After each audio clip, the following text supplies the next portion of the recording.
അടിമത്തത്തിന് കീഴടങ്ങുന്നവരല്ല ഇറാനികൾ. അത് ചരിത്രം അറിഞ്ഞുകൂടാത്തതുകൊണ്ടാണ്. നിങ്ങൾ തീരുമാനിക്കുന്ന വ്യവസ്ഥകൾ പ്രകാരം കീഴടങ്ങണമെന്ന് പറഞ്ഞാൽ പോരാടി മരിക്കാനാണ് ഞങ്ങൾക്കിഷ്ടം.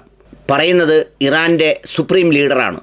അദ്ദേഹം രാജ്യത്തെ അഭിസംബോധന ചെയ്തുകൊണ്ട് 2 തവണ ട്രംപ് മുഴക്കിയ ഭീഷണിക്ക് മറുപടിയായാണ് അത്തരമൊരു പ്രസ്താവന നടത്തിയത്. ഇതിൽ ഇസ്രായേലിനെ പരിഭ്രാന്തമാക്കുന്ന ഏറ്റവും പ്രധാനപ്പെട്ട കാര്യം അവരുടെ പ്രതിരോധ സംവിധാനത്തിൻ്റെ പാളിച്ചയാണ്, തകർച്ചയാണ്.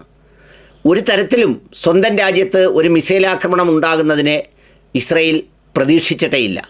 കാരണം അവരുടെ താഡ് സിസ്റ്റവും അതോടൊപ്പം തന്നെ അയൺ ഡോമുമൊക്കെ എല്ലാ അർത്ഥത്തിലും സംരക്ഷണ കവചം തീർക്കുമെന്നാണ് പ്രതീക്ഷിച്ചിരുന്നതെങ്കിൽ ഇപ്പോൾ ഏറ്റവും ഒടുവിലത്തെ വിവരപ്രകാരം 5-6 ദിവസങ്ങൾ കഴിയുന്നതോടുകൂടി ആ സംവിധാനം പൂർണ്ണമായും ഇല്ലാതാകും എന്നുള്ളതാണ്. എന്നുവെച്ചാൽ പിന്നീട് എല്ലാത്തരം മിസൈലുകളും പതിക്കുന്ന ഒരു സ്ഥിതിവിശേഷമുണ്ടാവും. അതിലേറ്റവും ഷാർപ്പായുള്ള ഇറാൻ്റെ ഫത്താഹ് എന്ന് പറയുന്ന ഒരു മിസൈലുണ്ട്.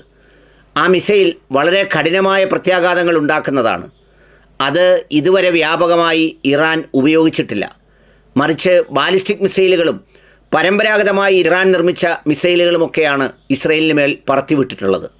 അത് വിട്ടപ്പോൾ തന്നെ ഈ സംവിധാനം തകർന്നുവെങ്കിൽ മറ്റ് മിസൈൽ ആക്രമണത്തിൻ്റെ പ്രത്യാഘാതം, അതിൻ്റെ രൂക്ഷത എത്രമേലുണ്ട് എന്നുള്ളത് വളരെ ഭയപ്പെടുത്തുന്ന കാര്യമാണ് ഇസ്രയേലിനെ സംബന്ധിച്ചിടത്തോളം. കാരണം അവർ ഒരിക്കലും ഇത്തരമൊരു പ്രത്യാക്രമണത്തെ പ്രതിരോധിക്കാനാവില്ല എന്നൊരു സ്ഥിതിവിശേഷം അവർ കരുതിയിട്ടുണ്ടായില്ല.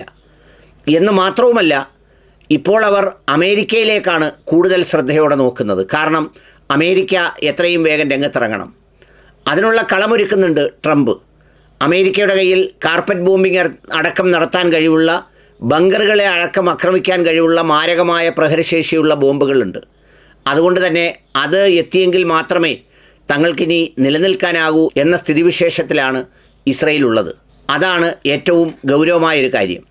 മറുവശത്ത് ട്രംപ് ആകട്ടെ നേർക്ക് നേരെ പറയുന്നില്ലെങ്കിലും ഇന്ന് രജ്ദീപ് സർദേശായി എന്ന ഇന്ത്യയിലെ പ്രമുഖനായ മാധ്യമപ്രവർത്തകൻ ട്വീറ്റ് ചെയ്തതുപോലെ, late night music are these words of a president of world's oldest democracy or a thuggish hitman, you decide. അതായത് ഡൊണാൾഡ് ജെ ട്രംപിൻ്റെ ഒരു post, we know the exactly where so called supreme leader is hiding, is an easy target but is safe there, we are not going to take him out, at least not for now, but we don't want missile shoot at civilians or American soldiers, അവർ patience is wearing thin, thank you for your attention to this matter. അദ്ദേഹത്തിൻ്റെ post ഇതാണ്. അതായത് supreme leader എന്ന് പറയപ്പെടുന്ന ആൾ എവിടെയാണ് ഒളിച്ചിരിക്കുന്നതെന്ന് നന്നായി അറിയാം. അദ്ദേഹം വളരെ ലഘുവായ ഒരു ലക്ഷ്യമാണ്. പക്ഷേ തൽക്കാലം അദ്ദേഹം അവിടെ സേഫാണ്, തൽക്കാലത്തേക്കെങ്കിലും. ഇപ്പം ഞങ്ങൾ അദ്ദേഹത്തെ പുറത്തെടുക്കാൻ എന്ന് പറഞ്ഞാൽ കൊല്ലാൻ ആഗ്രഹിക്കുന്നില്ല. പക്ഷേ നിങ്ങളുടെ മിസൈലുകൾ സിവിലിയൻസിനെയോ അമേരിക്കൻ സോൾജേഴ്സിനെയോ ലക്ഷ്യമാക്കരുത്. ഞങ്ങളുടെ ക്ഷമ ഇങ്ങനെ ക്ഷയിച്ചുകൊണ്ടേയിരിക്കുന്നു എന്ന് പറഞ്ഞാണ് ട്വീറ്റ് ചെയ്തത്.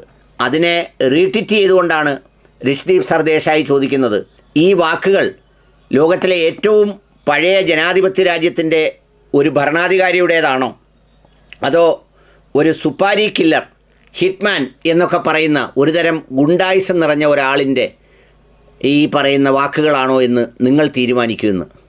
രജ്ദീപ് സർദേശായി നിങ്ങൾ തീരുമാനിക്കാൻ പറഞ്ഞ അതേ ചോദ്യം നിങ്ങൾക്ക് തന്നെ ഞാനും വിട്ടുതരുന്നു. നിങ്ങൾക്ക് തീരുമാനിക്കാം.